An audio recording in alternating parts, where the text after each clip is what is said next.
Welcome back, bookies. Today I'm here with fellow bookies, Allison and Niyati. The topic of our podcast is the analysis of Funny and Farsi, a book written by Farsi Dumas.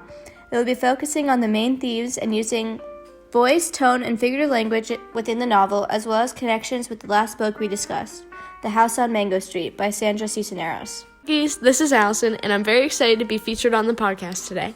Hi, bookies. I'm Niyati, and I'm also so excited to be talking about this wonderful novel today. For the bookies who haven't read this novel, here's a quick summary. Dumas' autobiographical collection of short stories illustrates the journey of a young Iranian girl who moves to the United States with her family. She talks about her experiences in the United States with her family as they try everything in American culture, such as going to Las Vegas for a vacation. She also discusses her struggles with being Iranian in a country where everyone seems to look and talk differently.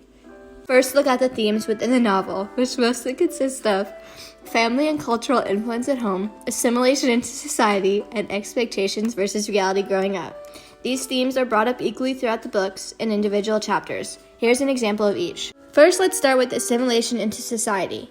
In the chapter Save Me, Mickey, quote that states, "One of my father's biggest fears in moving into America was child kidnappings. Our hometown, Abadan, was about as safe as a place as one could hope for. We knew all the neighbors, everyone looked out for everyone else's kids, and there was basically no crime other than petty theft.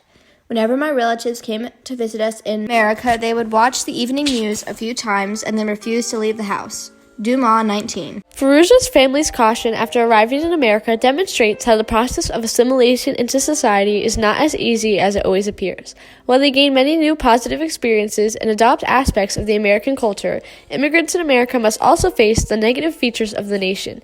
In this case, Fairuza's family is facing the lack of security they once had in Iran. Next, we will be looking at expectations versus reality growing up in the chapter You Can Call Me Al. In America, we lived on the California coast, but rarely went to the beach. The water was too cold and the waves too big. Longing for warm water one year, we decided to vacation in Hawaii. 54. Normally, we tend to think of California as a land of the sun with plentiful beaches. However, Fairuza's family thinks the opposite, claiming that California's beaches were not nice enough, even say that the water seemed to be too cold. They go to Hawaii to pursue better beaches, but later on, we figure out that even Hawaii just wasn't nice enough of a beach, portraying that sometimes expectations may be too high for reality. Lastly, the chapter Ham Amendment shows family and cultural influence at home. She writes, "Once the ham was purchased, my father and I rode home, sharing the excitement felt by a caveman who had successfully hunted the elusive mammoth. I never asked to eat the ham and my dad never offered. Having been part of the hunt was satisfying enough." Dumas, 86. Here, Fairuza discusses one of numerous adventures she has shared with her father as they attempt to navigate their way through American society together. Evidently, Fairuza's father holds a big impact on her, influencing how she adapts to life in America. Overall, Dumas was able to use her writing skills to show three main themes, which brought the whole story together. I completely agree, Sydney. I think it is also crucial to point out that while these themes were prevalent throughout the whole novel, they took on different meanings at different times. With assimilation to society, for instance, as we already discussed, Fairuza had to adapt to both the positive and negative aspects of the country. Additionally, assimilation became a much more difficult task later in the text following the start of the Iranian Revolution. This is especially highlighted in If I Were a Rich Man, where Fairuza explains how the political upheaval caused her family great financial troubles. Dumas also tied in various aspects of tone, voice, and figurative language. I noticed the tone fairly often. Actually, to give you a few examples, and with a little help from my friends, I perceived the tone to be very prominent. The tone is very bittersweet as Fairuza recollects the kindness her family encountered before leaving America. Within this chapter, Fairuza states, "We remember the kindness more than ever, knowing that our relatives who immigrated to this country after the Iranian Revolution did not encounter the same America." Dumas, 36.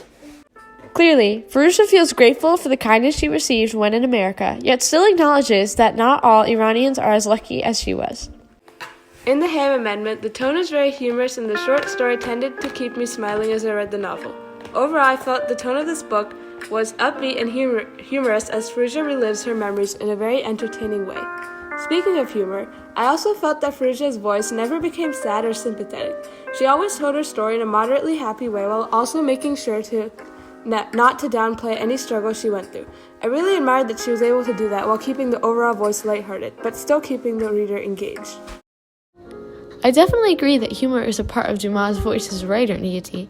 It is the perfect way for her to portray the often heavy topic of immigration while still engaging readers, and proving that the immigration experience is not as negative and full of suffering for every single immigrant as people often make it out to be. I also wanted to touch upon the figurative language used by Dumas.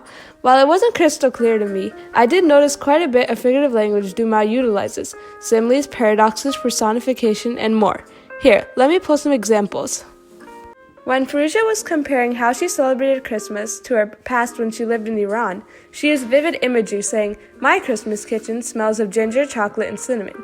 In my childhood kitchen, Nowruz smelled like cardamom, roasted pistachios, and rosewater. In every Iranian living room, the sweet scent of hyacinths trumpeted the arrival of Nowruz and the beginning of spring." Dumas 109. She also used figurative language as humor, shown when she made the statement that her uncle Nematollah lost a little weight, even though his clothes were not fitting him, and it's pretty obvious he didn't lose just a little weight. I agree, that was pretty funny. That's really interesting. I also noticed a lot of connections between Funny and Farsi and The House on Mango Street by Sandra Cisneros. Through a very surface-level analysis, it can easily be seen how these two books are similar, as they both follow young immigrant girls as they navigate their way through American society.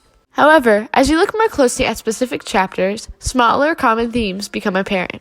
In the chapter, Gil's Furniture Bought and Sold from House on Mango Street and America Land of the Free from Funny and Farsi, the theme of finding beauty in the smallest, most overlooked things is very clear. Fairuza's parents found entertainment in the many free samples found in America, while Esperanza and her sister became fascinated with an old music box.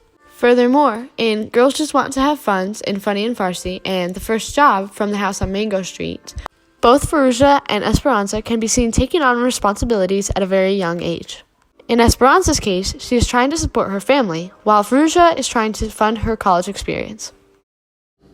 In addition to these small messages, The House on Mango Street also shares some of the themes we discussed earlier. The process of assimilation into society can be seen in the chapter No Speak English in The House on Mango Street, where Esperanza's neighbor grows upset after hearing her son mimicking an English commercial rather than speaking Spanish. Likewise, Fairuza also sees the people around her fitting into American society, including her uncle in Swoosh Swoosh when he grows addicted to diet culture. Finally, family and environment influence is another commonality shared between the two texts. Fairuza can be found feeling restricted by her parents after they shut down her traveling dreams in You Can Call Me Al. She reveals at the end of the chapter that, as soon as she was grown up, she would travel the world looking for rainbows and bears. Dumas 56. Clearly resembles that of Esperanza, who details countless times throughout the text about her restrictive environment on Mango Street.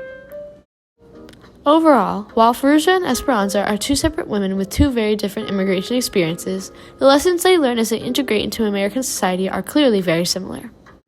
And that concludes our analysis on Funny and Farsi. I think we can all agree that we thoroughly enjoyed reading and reviewing this book, taking a closer look at topics like theme, tone, and more.